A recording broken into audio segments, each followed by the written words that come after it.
गोटे गाँ ता ना हूँ कमलपुर। ସେଥିରେ ଜଣେ ଜ୍ୟୋତିଷ ରହୁଥାନ୍ତି କୈଳାସ ଶାସ୍ତ୍ରୀ ନାମରେ।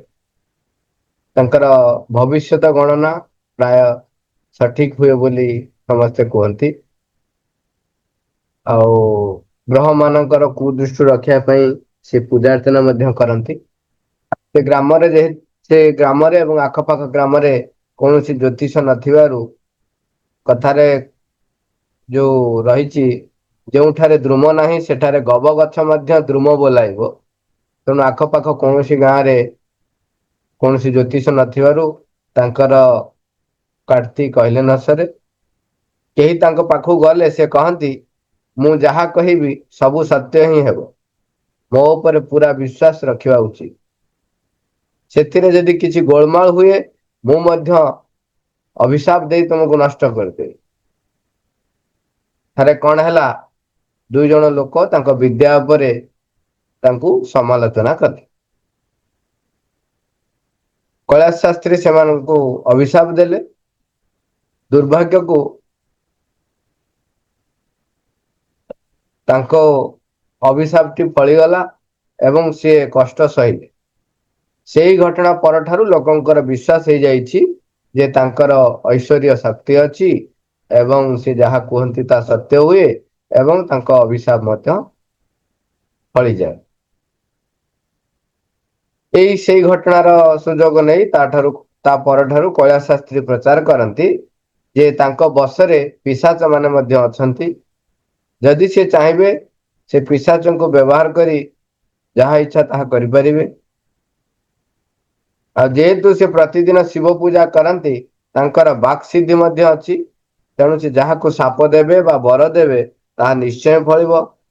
ତେଣୁ ଲୋକେ ତାଙ୍କୁ ସେଇଦିନ ଠାରୁ ଭୟ କରିବା ଆରମ୍ଭ କଲେ। ସେଇ ଗ୍ରାମରେ ଜଣେ ରାମନାଥ ନାମକ ଜଣେ ବ୍ୟକ୍ତି ଥାନ୍ତି। ସେ ଅଳ୍ପ କିଛି ଦିନ ହବ ଆସିଛନ୍ତି। ସେ କୈଳାସ ଶାସ୍ତ୍ରୀଙ୍କୁ ବିନୀତ ଅନୁରୋଧ କଲେ ଯେ ସେ ଥରେ ଯାଇ ତାଙ୍କର ନୂଆ ଘର ଦେଖି ଆସନ୍ତେ। ଯଦି ସେଠାରେ କୌଣସି ଖରାପ ଶକ୍ତି ଥାଏ ତେବେ ତାର ଉପଚାର କିଛି କରିବେ। କୈଳାସ ଶାସ୍ତ୍ରୀ ରାଗି ଯାଇ କହିଲେ ଘର କିଣିବା ବେଳେ ମୋତେ ପଚାରିଥିଲ? ମୁଁ ଜ୍ୟୋତିଷ ଶାସ୍ତ୍ର ବିଶାରଦ। କିଣି ସାରିଲା ପରେ ତମେ ଏବେ ଡାକୁଛ ମତେ କହିବାକୁ ଦେଖିବାକୁ। ସତ କହିବାକୁ ଗଲେ ଶାସ୍ତ୍ର ଅନୁସାରେ ଯଦି ତୁମେ ସେ ଘରେ ରହିବ ତେବେ ମାଲିକ ଭାବରେ ତୁମର ମୃତ୍ୟୁ ହେବ। ତେଣୁ ସେ ଘର ଏବେ ହିଁ ଛାଡ଼ିଦିଅ। କୈଳାସ ଶାସ୍ତ୍ରୀଙ୍କ କଥା ଶୁଣି ରାମନାଥ ନୀରବ ରହିଲେ। ଅଦୂରରେ ତାଙ୍କ ଶାଶୁ ଠିଆ ହୋଇ ଏସବୁ ଶୁଣୁଥିଲେ। ସିଏ ବର୍ତ୍ତମାନ ରାଗିଗଲେ। କାହିଁକି? କାହିଁକି ନା ସିଏ ହଉଛି ଘରର ମାଲିକ। ଶାଶୁ ହଉଛି ଘରର ମାଲିକ। ଇଏ କହିଲେ ଘରର ମାଲିକ ହିସାବରେ ତୁମର ମୃତ୍ୟୁ ହେଇଯିବ। ତେଣୁ ଶାଶୁ ରାଗିଗଲେ ଆଉ କଣ ହେଲା? ତାପରେ ଆରମ୍ଭ ହେଲା ଗାଁ ର ଗାଳି। ଘର ମାଲିକ ହେବାରୁ ତାଙ୍କର ମୃତ୍ୟୁ ହବ। ହଁ ତୁମର ଭାରି ସାହସ। ତମକୁ ଲଜ୍ଜା ଲାଗୁନି? ଏଇ ଭଳିଆ ଶୁଭ କାର୍ଯ୍ୟରେ ତୁମେ ଅଶୁଭ କଥା ଧରୁଛ। ମୁଁ ତ କହିବି ଇଏ ଲୋକଟାର ଗୋଡ ହାତ ଅଣ୍ଟା ବାଡେଇକି ଭାଙ୍ଗି ଦିଅ। କାହାକୁ କହୁଛନ୍ତି? କୈଳାସ ଶାସ୍ତ୍ରୀଙ୍କର ହାତ ଗୋଡ ଅଣ୍ଟା ଭାଙ୍ଗିଦବା ପାଇଁ ବାଡେଇକିରି କହୁଛନ୍ତି ତାଙ୍କ ଶାଶୁ। କାହିଁକିନା ସେ ତ ନୂଆ ନୂଆ ଆସିଛନ୍ତି। ତେଣୁ ଯିଏ ସିନା ଶୁଣିଛନ୍ତି ବାହାରେ ଯେ ଏଠି କିଏ ଜ୍ୟୋତିଷ ଅଛନ୍ତି। କାହିଁକିନା ପୂଜା ଅର୍ଚ୍ଚନା କରିବା ପାଇଁ ତ ନିଶ୍ଚୟ ଖୋଜାଖୋଜି କରିଥିବେ ତେଣୁ ଜାଣିଲେ। ହେଲେ ତାଙ୍କ ଶାଶୁ ତ ଚିହ୍ନନ୍ତି ନାହିଁ ଆଙ୍କ ବିଷୟରେ। ତେଣୁ ସେ ଏ ପ୍ରକାରର ଗାଉଁଲି ଗାଳି ସହିତ ଏ କଥାଟି କହିଲେ। ରାମନାଥ ତାଙ୍କ ଶାଶୁକୁ ଶାନ୍ତ କରିବାକୁ ଚେଷ୍ଟା କଲେ। ହେଲେ କୈଳାସ ଶାସ୍ତ୍ରୀ ଚୁଟି ହଲାଇ ରାଗି ଯାଇ କହିଲେ କୈଳାସ ଶାସ୍ତ୍ରୀକୁ ସାପ ଦେବାକୁ ମଧ୍ୟ ଲୋକେ ଜନ୍ମ ନେଇନାହାନ୍ତି। ଶୁଣ ଆଜିଠାରୁ ମୁଁ ଏକ ପୂଜା କରିବି ଆଉ ଏକ ମନ୍ତ୍ର ମଧ୍ୟ ଜପ କରିବି। ତାପରେ ଦେଖାଇବି ମୋର ଶକ୍ତି କେତେ। କୈଳାସ ଶାସ୍ତ୍ରୀ ରାଗରେ ଥରୁ ଥରୁ ଏଇ କଥାଟି କହି ଜାଗା ଛାଡିଲେ। କିନ୍ତୁ ରାମନାଥଙ୍କ ଶାଶୁ ଚୁପ୍ ହବା ଲୋକ ନୁହନ୍ତି। ସିଏ କହିଲେ ଦେଖିବୁ ତ ପରକୁ ଯାହା କହୁଛୁ ସବୁ ତୋତେ ହବ। ତୁ ହାତ ଗୋଡ ଭାଙ୍ଗି ମାସେ କାଳ ଶଯ୍ୟାଶାୟୀ ହେବୁ। ବେଶୀ ଜ୍ୟୋତିଷ ଗିରି ଦେଖାଉଛୁ ମତେ ଆଁ। କୈଳାସ ଶାସ୍ତ୍ରୀଙ୍କୁ ଭୟଙ୍କର ଅପମାନ ହେଲା। ସିଏ ଦୁମ ଦୁମ କରି ଘରୁ ବାହାରି ଯିବା ପାଇଁ ଉଦ୍ୟତ ହୁଅନ୍ତେ, ସେମିତି ବାହାରେ ଆସି ଗୋଟେ ଶଗଡ ଗାଡି ସହିତ ତାଙ୍କର ଧକ୍କା ହେଇଗଲା। ଧକ୍କା ହେବା ଫଳରେ ସିଏ ରାସ୍ତାର ଆର ପାଖରେ ପଡିଗଲେ। ସେଠି ପଥର ଗଦାଟିଏ ଥିଲା, ପଥର ଗଦାରେ ପଡି ତାଙ୍କ ଗୋଡଟି ଭାଙ୍ଗିଗଲା। ବଡ କଷ୍ଟ ହେଲା। ଲୋକମାନେ ଧରା ଧରି କରି ତାଙ୍କୁ ଉଠେଇଲେ, ଟେକି ନେଇକିରି ଘରେ ଛାଡିକି ଆସିଲେ। ସେଇଦିନ ଠାରୁ ଯେହେତୁ ଗୋଡ ଭାଙ୍ଗି ଯାଇଛି, 6 ମାସ ଯାଏ ସତରେ ସେ ଶଯ୍ୟାଶାୟୀ ହୋଇ ପଡିଲେ। 6 ମାସ ପରେ ଧୀରେ ଧୀରେ ଚାଲି ପାରିଲେ। ତାପରେ ଗ୍ରାମରେ ପ୍ରଚାର ହେଇଗଲା ଯେ ରାମନାଥଙ୍କ ଶାଶୁ ଯାହା କୁହନ୍ତି ତାହା ଫଳେ। କାରଣ କୈଳାସ ଶାସ୍ତ୍ରୀ ପରି ବିଦ୍ୱାନ, ମନ୍ତ୍ର ଶକ୍ତି ସମ୍ପନ୍ନ, ଜ୍ୟୋତିଷ ବିଦ୍ୟାରେ ପାରଙ୍ଗମ, ଗ୍ରହଙ୍କୁ ହାତରେ ରଖିଥିବା ବ୍ୟକ୍ତି, ଶିବଙ୍କର ଭକ୍ତ, ତାଙ୍କୁ ଯଦି ରାମନାଥଙ୍କ ଶାଶୁଙ୍କର ଅଭିଶାପ ପଡିପାରିଲା, ତେବେ ଶାଶୁଙ୍କର ନିଶ୍ଚୟ କିଛି ଶକ୍ତି ଅଛି। ଏବେ ଲୋକେ କୈଳାସ ଶାସ୍ତ୍ରୀଙ୍କୁ ଛାଡି ତାଙ୍କ ପାଖକୁ ଦୌଡିଲେ। କୈଳାସ ଶାସ୍ତ୍ରୀ ସୁସ୍ଥ ହେଇଯିବା ପରେ ଦିନେ ତାଙ୍କ ସ୍ତ୍ରୀଙ୍କୁ କହିଲେ, ଆଉ ଇଏ ଗ୍ରାମର ଲୋକମାନେ କଣ ଅନ୍ଧବିଶ୍ୱାସ ପଛରେ ଦୌଡନ୍ତି? ରାମନାଥର ଶାଶୁ ଜିଭରେ ପୁଣି ପିଶାଚ ରହିଛି, ଯାହା କହିବ ହେବ। ସେଦିନ ବି ସେ ମୋର ବଳଦ ଗାଡି ସହିତ କେମିତି ବା ଧକ୍କା ହେଲା, କିନ୍ତୁ ମୁଁ ତାକୁ ଛାଡିବିନି। ତା ମୁହଁ ବନ୍ଦ କରିବାକୁ ମୁଁ ରୁଦ୍ରାଭିଷେକ ପୂଜା କରିବି। ତୁମେ ପୂଜା ପାଇଁ ସବୁ ସଜାଇବା ଆରମ୍ଭ କର। ତାଙ୍କ କଣ୍ଠରେ ଥିଲା ପ୍ରତିଶୋଧର ନିଆଁ। କିନ୍ତୁ ତାଙ୍କ ସ୍ତ୍ରୀଙ୍କ ସ୍ୱଭାବ ଭିନ୍ନ। ସେ ହସି ହସି ତାଙ୍କୁ କହିଲେ, ଦେଖ ମୁଁ ତୁମ କଥା କିଛି ବୁଝିପାରୁନାହିଁ। ତୁମେ ପୂଜା କରୁଛ, ଏପଟରେ ଅଭିଶାପ ଦେବ ବୋଲି ଅଭିଶାପ ଦେବା ପାଇଁ ପୂଜା କରିବ? ଇଏ କି କଥା? ରାମନାଥର ଶାଶୁ ବିନା ପୂଜାରେ ତ ସବୁ କରିଦେଲା। ତା କଥା ଫଳିଲା, ତେଣୁ ମୋ କଥା ମାନ, ତା ସହିତ ଶତ୍ରୁତା କର ନାହିଁ। ଏବେ ମଧ୍ୟ ଲୋକେ ତୁମକୁ ଜ୍ଞାନୀ ବୋଲି ମନେ କରନ୍ତି। ତା ସହିତ ଶତ୍ରୁତା ଯଦି ତୁମେ କର, ତୁମର ମାନ ସମ୍ମାନ ଦିଗଣ୍ଡା ଦିକଡା ହୋଇଯିବ। ଏଣୁ ତୁମେ ରୁଦ୍ର ଅଭିଷେକ କୌଣସି ପୁଣ୍ୟ କାର୍ଯ୍ୟ ପାଇଁ କର, ଅଭିଶାପ ପାଇଁ ନୁହେଁ। ଏତିକି କହି ସେ ଜାଗା ଛାଡିଲେ। କିଛି ସମୟ ନୀରବ ରହିବା ପରେ ସ୍ତ୍ରୀଙ୍କ କଥା ସେ ହୃଦୟଙ୍ଗମ କଲେ। ନିଜର ଦୁର୍ବଳତା ପାଇଁ ଅନ୍ୟକୁ ଅସୁବିଧାରେ ପକାଇବା ଭଲ ନୁହେଁ। ଏହାର ମର୍ମାର୍ଥ ସେ ବୁଝିଲେ। ହେଲେ କଣ ହବ? ତାଙ୍କର ଯୋଉ ମିଥ୍ୟା ଗର୍ବ ଥିଲା, ସିଏ ଛାଡେନି। ସେ ସବୁ ଛାଡି ପୁଣି ସେ ଗ୍ରାମରେ ରହିବେ, ଇଏ ତାଙ୍କୁ ଭାରି କଷ୍ଟକର ମନେ ହେଲା। ତେଣୁ ସିଏ ଭାବିଲେ ଗ୍ରାମ ଛାଡିଦେବେ। ତେଣୁ ସେ ବାଧ୍ୟ ହୋଇ ନିଜ ଗ୍ରାମ, ନିଜ ପରିବାରକୁ ନିଜ ପରିବାରକୁ ନେଇକି ଗ୍ରାମ ଛାଡି ଅନ୍ୟ ଗ୍ରାମକୁ ଚାଲିଗଲେ। ପରଦିନ ଗ୍ରାମବାସୀ ମାନେ କୈଳାସ ଶାସ୍ତ୍ରୀଙ୍କୁ ନ ଦେଖି ଆଶ୍ଚର୍ଯ୍ୟ ହେଲେ ଓ ପଚରା ପଚରି ହେଲେ ଯେ ସିଏ କାହିଁକି ଗ୍ରାମ ଛାଡି ଗଲେ ଓ କୁଆଡେ ଗଲେ? ତେଣୁ ସମସ୍ତେ ଜାଣିଥିଲେ ସେ କାହିଁକି ଗଲେ ବୋଲି। ଯାହା ହଉ ରାମନାଥଙ୍କ ଶାଶୁ ବହୁତ ନାମ କରିଗଲେ। ଏଣିକି ଲୋକେ ତାଙ୍କ ପାଖକୁ ଧାଇଁଗଲେ। କିନ୍ତୁ ସେ ଭଦ୍ର ମହିଳା ଅତି ବିନୀତ ଭାବରେ କହୁଥାନ୍ତି, ଦେଖନ୍ତୁ ଆଜ୍ଞା, ମୋର କିଛି ମନ୍ତ୍ରତନ୍ତ୍ର ଗୁଣ ନାହିଁ, ମୋର କିଛି ଜ୍ଞାନ ନାହିଁ। ଶାସ୍ତ୍ରୀ ତାଙ୍କର ନିଜର କ୍ରୋଧ ଯୋଗୁ ଶାସ୍ତି ପାଇଲେ। ମୋର ଅଭିଶାପ ଯୋଗୁ ନୁହେଁ, କିମ୍ବା ମୋର କୌଣସି ଦୈବୀ ଶକ୍ତି ନାହିଁ। ଯେତେବେଳେ ଯୋଉ ବ୍ୟକ୍ତି ତାଙ୍କ ପାଖକୁ ଯାଆନ୍ତି, ସେ ଗୋଟିଏ କଥା କୁହନ୍ତି ଯେ ମୋର କୌଣସି ଦୈବୀ ଶକ୍ତି ନାହିଁ। ଶାସ୍ତ୍ରୀଜୀ ଯୋଉ ଶାସ୍ତି ପାଇଲେ ତାଙ୍କର ନିଜ କ୍ରୋଧ ଯୋଗୁ। ଏଇ ଗପଟିରେ ଯେ ମିଥ୍ୟା ଅଭିମାନ କିପରି ନିଜକୁ କଷ୍ଟ ଦିଏ, ଯନ୍ତ୍ରଣା ଦିଏ ଏବଂ ଶେଷକୁ ଏପରି ହେଲା ଯେ ସେ ଦେଖିଲେ ତାଙ୍କର ଯୋଉ ମିଥ୍ୟା ଗର୍ବ, ତାକୁ ସେ ଛାଡିକି ବଞ୍ଚି ପାରିବେ ନାହିଁ। ତେଣୁ ସେ ଗ୍ରାମ ଛାଡି ଚାଲିଗଲେ। ଦୁଇଟି କଥା ଅପମାନ ତ ଅନୁଭବ କରୁଥିଲେ, ଯଦିଓ ତାଙ୍କ ସ୍ତ୍ରୀ ତାଙ୍କୁ କହିଲେ ଯେ ତୁମକୁ ଗାଁରେ ଲୋକମାନେ ଜ୍ଞାନୀ ବୋଲି ମନେ କରନ୍ତି ଏବେ ବି, ତେଣୁ ତୁମେ କାହାକୁ ଅସୁବିଧାରେ ନ ପକେଇ ଭଲ ପାଇଁ କାର୍ଯ୍ୟ କର। କିନ୍ତୁ ସେ ନିଜକୁ ନିଜେ ବୁଝାଇ ପାରିଲେ, ଯେତିକି ବୁଝାଇ ପାରିଲେ ସେତିକି ଜାଣିଲେ ଯେ ସେ ଭୁଲ କରିଛନ୍ତି। କିନ୍ତୁ ଏତେ ଶୀଘ୍ର ତାଙ୍କର ସେଇ ମିଥ୍ୟା ଗର୍ବ, ମିଥ୍ୟା ଅଭିମାନ ଛାଡିବା ଏବଂ ସେ ଗାଁରେ ବଞ୍ଚି ରହିବା ତାଙ୍କୁ କଷ୍ଟ ଅନୁଭବ ହବ ବୋଲି ଭାବି ସେ ଗ୍ରାମ ଛାଡିଲେ। ତେଣୁ ଆମେ ସତର୍କ ରହିବା, ସଚେତନ ରହିବା, ମାଙ୍କୁ ସବୁବେଳେ ଆହ୍ୱାନ କରିବା, ନାମଜପ କରିବା ଯେ ମା ଆମ ଭିତରେ ଯେପରି ସେ ଅଭିମାନର ବୀଜଟିକୁ ରୂପାନ୍ତରିତ କରିଦେବେ। ମା। ମାନବ ଧର୍ମ। ବିଷ୍ଣୁପୁର ଗ୍ରାମରେ ବିଷ୍ଣୁ ଶର୍ମା ନାମରେ ଜଣେ ପଣ୍ଡିତ ରହୁଥିଲେ। ସେ ସେହି ଗ୍ରାମର ଶିଶୁମାନଙ୍କୁ ଗୋଟିଏ ଛୋଟ ଗୁରୁକୁଳ ସ୍ଥାପନା କରି ବିଦ୍ୟା ଶିକ୍ଷା ଦେଉଥିଲେ। ଜ୍ଞାନ ଶର୍ମା ତାଙ୍କର ଏକମାତ୍ର ପୁତ୍ର। ସେ ଗଣିତ ବିଦ୍ୟାରେ ଖୁବ ଦକ୍ଷ। ଏଥିପାଇଁ ତାକୁ ରାଜାଙ୍କ ଦରବାରରେ ଚାକିରି ମିଳିଗଲା ଓ ସେ ରାଜଧାନୀରେ ବାସ କରେ। ବିଷ୍ଣୁ ଶର୍ମା ଗୁରୁକୁଳ ଆଶ୍ରମରେ ଶିଶୁମାନଙ୍କୁ ଅଧ୍ୟାପନା କାର୍ଯ୍ୟରେ ବ୍ୟସ୍ତ ରୁହନ୍ତି। ତେଣୁ ତାଙ୍କର ପୂର୍ବ ପୁରୁଷ ଅମଳର ଜମିବାଡିର କାର୍ଯ୍ୟ ଠିକ ଭାବରେ ବୁଝାସୁଝା କରିପାରନ୍ତି ନାହିଁ। ତେଣୁ ଜମିବାଡିର ସମସ୍ତ ଦାୟିତ୍ୱ ସେ ରାଜନାଥଙ୍କ ହାତରେ ଅର୍ପଣ କରିଥିଲେ। ରାଜନାଥଙ୍କର ସୁବୁଧି ନାମରେ ଗୋଟିଏ ପୁତ୍ର ଥିଲା। ନାମ ଅନୁରୂପ ସୁବୁଦ୍ଧି ଥିଲେ ବିଦ୍ୟାରେ ଖୁବ ପାରଙ୍ଗମ। ଗ୍ରାମର ଗୁରୁକୁଳରେ ସେ ଶିକ୍ଷା ଲାଭ କରିଛି।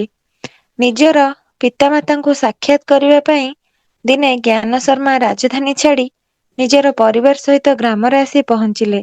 ରାଜାଙ୍କ ଦରବାରରେ ଉଚ୍ଚ ପଦରେ ଅଧିଷ୍ଠିତ ହୋଇଥିବାରୁ ଘୋଡା ଗାଡିରେ 4-5 ଜଣ ସେବକଙ୍କ ସହିତ ସେ ବଡ ଥାଟରେ ଆସିଥିଲେ। ତାଙ୍କର ଆଭିଜାତ୍ୟ ଦେଖି ଗ୍ରାମର ଲୋକମାନେ ବହୁ ଆନନ୍ଦିତ ଓ ଗର୍ବିତ ଅନୁଭବ କଲେ। ରାଜ ଦରବାରରେ ଚାକିରି କଲେ ଏପରି ସବୁ ସୁବିଧା ଓ ସୁଯୋଗ ମିଳିବ ବୋଲି ସୁବୁଦ୍ଧି ଜାଣିନଥିଲା। ସେ ମଧ୍ୟ ଚିନ୍ତା କଲା ରାଜ ଦରବାରରେ ଚାକିରି କରିବ ଏବଂ ରାଜଧାନୀରେ ବେଶ ଖୁସିରେ କାଳାତିପାତ କରିବ। ସେ ତାର ମନ କଥା ମାତା ପିତାଙ୍କୁ ଜଣାଇଲେ। ରାଜନାଥ ଓ ରମା ଦେବୀ ପୁତ୍ରର ଏପରି ଇଚ୍ଛା ଶୁଣି ସ୍ତବ୍ଧ ହୋଇଗଲେ। ରାଜନାଥ ପୁତ୍ରକୁ ବୁଝାଇ କହିଲେ ଚାଷବାସ ଆମର କୌଳିକ ବୃତ୍ତି। ପାଠ ପଢି ଶିକ୍ଷିତ ହେବା ସମସ୍ତଙ୍କର ପାଇଁ ଜରୁରୀ। ସେଥିପାଇଁ ମୁଁ ଗୁରୁକୁଳରେ ତୋତେ ଭର୍ତ୍ତି କରିଥିଲି। ସମସ୍ତେ ଯଦି ଚାକିରି କରିବାକୁ ଚାହିଁବେ ତେବେ ମାଟି ମାର ଯତ୍ନ କିଏ ନେବ? ନିଜର ନିଷ୍ପତ୍ତି ବଦଳାଇ ଆମ ସହିତ ଗ୍ରାମରେ ରୁହ ଓ ଚାଷ ବାସ କର। ମା ରମା ଦେବୀ ମଧ୍ୟ ବହୁତ ସ୍ନେହରେ କହିଲେ ତୋତେ ଛାଡି ଆମେ କେମିତି ରହିବୁ? ଚାକିରି ମିଳିଲେ ତୁ ଆମକୁ ଛାଡି ଦୂରକୁ ଚାଲିଯିବୁ। ଆମେ ମାଟି ମାକୁ ବିଶ୍ଵାସ କରୁ। ତେଣୁ ଆମେ ତୋ ସହିତ ମଧ୍ୟ ଯାଇପାରିବୁ ନାହିଁ। ମା ବାପାଙ୍କର କଥା ତାର ମନ ପରିବର୍ତ୍ତନ କରିପାରିଲା ନାହିଁ।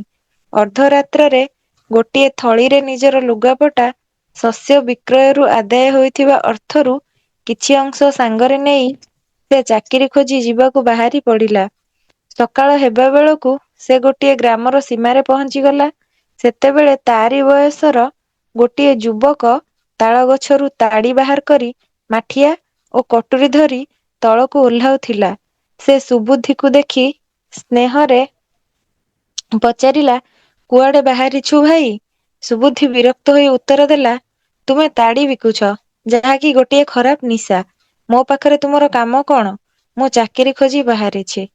ସେହି ଯୁବକ ହସି ଦେଇ କହିଲା ମୋ ହାତରେ ତାଡି ହାଣ୍ଡି ଓ କଟୁରୀ ଦେଖି ତୁମେ ଚିଡି ଗଲ ନା? ମୋର ନାମ ହଉଛି କୁଶ। ମୁଁ ମଧ୍ୟ ତୁମ ପରି ଜଣେ ଶିକ୍ଷିତ। ଭାବିଥିଲି ଚାକିରି କରି ସୁଖ ସମ୍ମାନର ସହିତ ଜୀବନ ବିତାଇବି। କିନ୍ତୁ ପ୍ରତ୍ୟେକ ମନୁଷ୍ୟର କିଛି ଦାୟିତ୍ଵ ରହିଛି। ମୁଁ ତାହା ଜାଣିପାରିଲି ନାହିଁ। ଘର ଛାଡି ଚାଲିଗଲି। ମୋ ପାଇଁ କାନ୍ଦି କାନ୍ଦି ପିତାମାତା ଅନ୍ଧ ହୋଇଗଲେ। ଏହା ଶୁଣି ମୁଁ ଘରକୁ ଫେରି ଆସିଲି। ଏବେ ସେମାନଙ୍କର ଖୁସି ମୋ ପାଇଁ ସବୁ କିଛି। ତାଙ୍କରି ସେବାରେ ମତେ ଅସୀମ ଆନନ୍ଦ ମିଳୁଛି। ଯଦି ତୁମ ପିତାମାତା ତୁମକୁ ଖୁବ ଲୋଡୁଥାନ୍ତି ତେବେ ଘରକୁ ଫେରିଯାଅ। ତା କଥା ଶୁଣି ସୁବୁଦ୍ଧି ହତପ୍ରଭ ହେଇଗଲା। କିନ୍ତୁ ନିଜକୁ ସମ୍ଭାଳି ଦେଇ କହିଲା ତୁମ କଥାରେ ସତ୍ୟତା ଅଛି। ଏହା ମୁଁ ସ୍ୱୀକାର କରେ। କିନ୍ତୁ ମନର ଇଚ୍ଛାକୁ ଅଟକାଇବା ସହଜ କଥା ନୁହେଁ। ମୁଁ ମୋ ନିଷ୍ପତ୍ତି ବଦଳାଇ ପାରିବି ନାହିଁ। ସୁବୁଦ୍ଧି ପିତାମାତାଙ୍କୁ ମନେ ପକାଇ ଚିନ୍ତାଗ୍ରସ୍ତ ହୋଇ ପଡିଲା। ଘର କଥା ମନେ ପଡିଲା। 2 ପ୍ରହର ପର୍ଯ୍ୟନ୍ତ ସେ ବାଟ ଚାଲିଲା ଓ ଭୋକ ଲାଗିବାରୁ ଏକ ଗ୍ରାମ ନିକଟରେ କୁଡିଆ ଘର ପାଖରେ ଅଟକି ଗଲା। ସେହି କୁଡ଼ିଆରେ ଜଣେ ମଧ୍ୟ ବୟସ୍କ ବ୍ୟକ୍ତି ଥିଲେ ଓ ତାଙ୍କ ଚାରିପାଖରେ ଜଡ଼ିବୁଟି ଔଷଧ ଇତସ୍ତତ ପଡ଼ିଥିଲା। ସେ ଗୋଟିଏ ଗ୍ରନ୍ଥ ମନ ଦେଇ ପଢୁଥିଲେ। ସୁବୁଧିର ପାଦ ଶବ୍ଦ ଶୁଣି ସେ ମଥା ଉଠାଇଲେ ଓ ତାକୁ କହିଲେ, ଏତେ ଖରାରେ କୁଆଡ଼େ ବାହାରିଛ? ସୁବୁଧି ସବୁ କଥା ବର୍ଣ୍ଣନା କରି କହିଲା। ସେହି ମଧ୍ୟବୟସ୍କ ଲୋକ ସବୁ ଶୁଣି ସାରିବା ପରେ ନିଜର ପରିଚୟ ପ୍ରଦାନ କରି କହିଲେ, ମୋର ନାମ ଗୁରୁନାଥ। ମୋର କେହି ନିଜ ଲୋକ ନାହାନ୍ତି। ସଂସାର ପ୍ରତି ବୀତସ୍ପୃହ ଥିବା ସମୟରେ ଜଣେ ସିଦ୍ଧ ବାବା ମୋତେ ତାଙ୍କ ସାଙ୍ଗରେ ଏଠାକୁ ନେଇ ଆସିଲେ। ତାଙ୍କ ରଚିତ ବୈଦ୍ୟ ଗ୍ରନ୍ଥ ପାଠ କରି ମୁଁ ଔଷଧ ସମ୍ପର୍କରେ ବିଶେଷ ଜ୍ଞାନ ହାସଲ କରିପାରିଛି। ଏବେ ଚକ୍ଷୁହୀନ ଲୋକମାନଙ୍କର ଚିକିତ୍ସା ପାଇଁ ଏହି ଗ୍ରନ୍ଥ ପାଠ କରୁଛି। ଏହା ସିଦ୍ଧ ବାବାଙ୍କ ଆଶ୍ରମ। ସେ ସକାଳୁ ବାହାରକୁ ଯାଇଛନ୍ତି। ଅଳ୍ପ ସମୟ ମଧ୍ୟରେ ଫେରି ଆସିବା କଥା। କିଛି ସମୟ ପରେ ସିଦ୍ଧ ବାବା ଫେରି ଆସିଲେ। ସୁବୁଧି ସମ୍ପର୍କରେ ସବୁ ଶୁଣିବା ପରେ ସେ ତା ପାଇଁ ଭୋଜନର ବ୍ୟବସ୍ଥା କରେଇଲେ। ତାପରେ ସେ ସୁବୁଧିକୁ କହିଲେ, ରାସ୍ତାରେ ତୁମେ ଯେଉଁ କୁଶକୁ ଭେଟିଲ ସେ ଜୀବନର ଏକ ମହାନ ସତ୍ୟ ତୁମ ଆଗରେ ପ୍ରକାଶ କରିଛି। ସେହି ଯୁବକ ଧନ୍ୟ, ଯିଏ ନିଜର ପିତାମାତାଙ୍କ ସେବାରେ ନିଜକୁ ସମର୍ପଣ କରିଛି। ନିଜର କୌଳିକ ବୃତ୍ତିକୁ ସମ୍ମାନ କରିଛି। ଏହା ହେଉଛି ମାନବ ଧର୍ମ ଓ ସେ ତାକୁ ପୂର୍ଣ୍ଣ ପ୍ରାଣରେ ପାଳନ କରୁଛି। ଚାଲ ଆମେ ସମସ୍ତେ ତାଙ୍କ ଘରକୁ ଯିବା। ସେଠାରେ ମୁଁ ସତ୍ୟ ପ୍ରମାଣିତ କରିବି। ସିଦ୍ଧ ବାବା କୁଶକୁ କହିଲେ, ତୁମ ସମ୍ବନ୍ଧରେ ମୁଁ ସୁବୁଧିଠାରୁ ଜାଣିବାକୁ ପାଇଲି। ତୁମର ପିତାମାତାଙ୍କ ସେବା ପ୍ରଶଂସନୀୟ। ତୁମ ପିତାମାତାଙ୍କ ଅନ୍ଧତ୍ୱ ଦୂର କରିବା ପାଇଁ ମୁଁ ମୋ ସହିତ ଜଡ଼ିବୁଟି ଆଣିଛି। ତୁମେ 3 ଜଣ ତାଙ୍କ ଅନ୍ଧତ୍ୱ ଦୂର କରିବା ପାଇଁ ପ୍ରାର୍ଥନା କରି ତାଙ୍କ ଆଖିରେ ଔଷଧ ଲେପନ କରିବ। ଏପରି କହି ସିଦ୍ଧ ବାବା ପ୍ରଥମେ ଗୁରୁନାଥଙ୍କୁ ଔଷଧ ଦେଲେ। ଗୁରୁନାଥ ଚକ୍ଷୁକୁ ସ୍ପର୍ଶ କରି କହିଲେ, ସିଦ୍ଧ ବାବାଙ୍କ କଥା ଅନୁସାରେ ମୁଁ ଏହି ଔଷଧ ପ୍ରସ୍ତୁତ କରିଛି। ଏତେ ଦିନ ପରେ ଏହି ଔଷଧ ପରୀକ୍ଷାର ସମୟ ଆସିଛି। ତାପରେ ସେ ଯୁବକର ବାପା ମାଙ୍କୁ କହିଲେ, ଆପଣମାନେ ଦେଖିପାରିଲେ, ମୋର ଜୀବନ ଧନ୍ୟ ହେଇଯିବ। ଏହାପରେ ସେ ତାଙ୍କ ଚକ୍ଷୁରେ ଔଷଧ ଲେପନ କଲେ। ସମସ୍ତେ ନୀରବରେ ଅପେକ୍ଷା କଲେ। ଗୁରୁନାଥ ପ୍ରସ୍ତୁତ କରିଥିବା ଔଷଧର ନିଶ୍ଚୟ ଭଲ କାମ ଦେବ। ମାତ୍ର ସେମିତି କିଛି ମଧ୍ୟ ହେଲା ନାହିଁ। ଔଷଧର କିଛି ପ୍ରଭାବ ଜଣା ପଡ଼ିଲା ନାହିଁ। ଏହାପରେ ସିଦ୍ଧ ବାବା ସେ କାମ ସୁବୁଧିକୁ ଦେଲେ। ସୁବୁଧି କହିଲା, ମୁଁ ଘରୁ ଚାଲି ଆସିଛି। ମାତ୍ର ତାର ଅର୍ଥ ନୁହେଁ ଯେ ମୁଁ ମୋର ପିତାମାତାଙ୍କୁ ଭଲ ପାଏ ନାହିଁ। ମୋର ପୂର୍ଣ୍ଣ ବିଶ୍ୱାସ ଯେ ଏହି ଔଷଧରେ ଆପଣମାନଙ୍କ ଚକ୍ଷୁ ଭଲ ହେଇଯିବ। କିନ୍ତୁ ତା ଦ୍ୱାରା ମଧ୍ୟ କିଛି ସୁଫଳ ମିଳିଲା ନାହିଁ। ସମସ୍ତେ ଆଶ୍ଚର୍ଯ୍ୟ ହେଇଗଲେ। ସିଦ୍ଧ ବାବା ସ୍ମିତ ହସି କହିଲେ, ଗୁରୁନାଥର କେହି ନାହାନ୍ତି। ତେବେ ମଧ୍ୟ ଜୀବନରେ ବଡ଼ ହେବାର, ନାମ ଅର୍ଜନ କରିବାର ଇଚ୍ଛା ଆକାଂକ୍ଷା ତାକୁ ଗ୍ରାସ କରିଛି। ଜୀବନରେ ଧନ, ସୁଖ ଓ ଆଭିଜାତ୍ୟ ଲାଭ କରିବାର ଇଚ୍ଛା ଦ୍ୱାରା ପ୍ରେରିତ ହୋଇ ସୁବୁଧି ଘର ଛାଡ଼ିଛି ଓ ପିତାମାତାଙ୍କ ମନରେ ଦୁଃଖ ଦେଇଛି। ଏବେ ଦେଖିବା କୁଶ ତାର ପିତାମାତାଙ୍କର ଅନ୍ଧତ୍ୱ ଦୂର କରିବାର ସଫଳ ହେଉଛି କି ନାହିଁ। ଏପରି କହି ସେ କୁଶ ହାତରେ ଔଷଧ ବଢ଼ାଇ ଦେଲେ। କୁଶ ମଥା ତଳକୁ କରି ସିଦ୍ଧ ବାବାଙ୍କୁ ବିନୟ ସହକାରେ ପ୍ରଣାମ ଜଣାଇଲା ଓ କହିଲା, ଯେଉଁ ବାପା ମା ଆମକୁ ଜନ୍ମ ଦେଇଛନ୍ତି ସେମାନେ ଆମ ଇହକାଳର ଦେବତା। ସେମାନଙ୍କର ସେବାକୁ ମୁଁ ମୋର ଜୀବନର ପରମ ଧର୍ମ ଭାବେ ଗ୍ରହଣ କରିଛି। ତାଙ୍କର ଇଚ୍ଛା ଅନୁସାରେ ଜୀବନ ବିତାଇବା ମୋର ଆଦର୍ଶ। ମୋ ଦୃଷ୍ଟିରେ ଏହା ହିଁ ଉତ୍ତମ ମାନବ ଧର୍ମ। ଏପରି କହି ସେ ପିତାମାତାଙ୍କ ଚକ୍ଷୁରେ ଔଷଧ ଲେପନ କଲା। ସମସ୍ତେ ଚାହିଁ ରହିଲେ କଣ ଘଟୁଛି ଦେଖିବା ପାଇଁ। କିନ୍ତୁ କୁଶ ତା ବାପା ମାଙ୍କ ପ୍ରତି ଥିବା ତାର ଭକ୍ତି, ଶ୍ରଦ୍ଧା ଓ ବିଶ୍ୱାସ ପ୍ରତି ଅଟଳ ରହିଥିଲା। କେହି କେହି କହିବାକୁ ଆରମ୍ଭ କଲେ, ଯଦି କିଛି ଘଟିବ ତେବେ ସିଦ୍ଧ ବାବାଙ୍କ ଦ୍ୱାରା ଘଟିବ। ମାତ୍ର କିଛି କ୍ଷଣ ପରେ କୁଶ ପିତାମାତାଙ୍କର ଦୃଷ୍ଟି ଶକ୍ତି ଫେରି ଆସିଲା। ସେମାନେ ସ୍ପଷ୍ଟ ଭାବେ ଦେଖିପାରିଲେ। ଏପରି ଚମତ୍କାରିତା ଦେଖି ସମସ୍ତେ ଆଶ୍ଚର୍ଯ୍ୟ ହେଲେ। ସୁବୁଧି ସିଦ୍ଧ ବାବାଙ୍କୁ ପ୍ରଣାମ କରି କହିଲା, ମାତା ପିତାଙ୍କର ସେବା କରିବା ସର୍ବୋତ୍ତମ ମାନବ ଧର୍ମ। ଏହା ମୁଁ ଏବେ ବୁଝିପାରିଲି। ତାପରେ ସେ ବିଷ୍ଣୁପୁର ଫେରିଯାଇ ପିତାମାତାଙ୍କ ସହିତ ସୁଖପୂର୍ବକ ଜୀବନ ବିତାଇଲା। Ma, thank you all, Orover.